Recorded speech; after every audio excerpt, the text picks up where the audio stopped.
of bats, this is the kind of image that may come to mind. Swarms of blood-sucking flying rodents. But a special wildlife tour at Penn's Cave will give you a much more accurate view on these misunderstood creatures.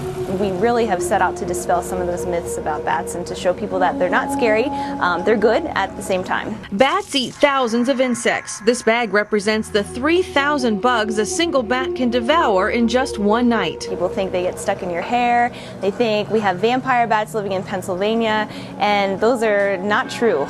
So we felt that it was very important to educate people about the bats that we have in the cave and also their benefit to the environment. Penn's Cave is America's only all-water cavern and wildlife park, but this bat tour is completely different from the traditional cave experience.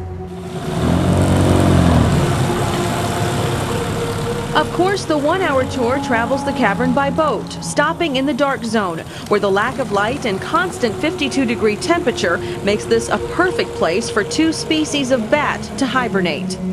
Big brown bat is the largest of the two. We also have the little brown myotis, and we're still a little early in the year. They tend to be the first ones to come into the cave and the last ones to leave the cave in the spring. They usually do return to the same spot to hibernate every year. This is a relatively long-lived creature, so they can live to be 25, 30 years old, and that little bat is going to come back to the same cave every year to hibernate in the same spots. Penn's Cave makes sure not to harm the bats in their natural habitat. We talk a little bit about the unique habitat that it provides for bats, and they get to see a couple bats while they're underground. Maybe 100 or 200, definitely not thousands and thousands. Most of the bats that hibernate in our cave probably stay in the more inaccessible areas of the cave where people aren't able to go. These special educational bat tours are available on Saturdays and Sundays in November, December, and February. Reservations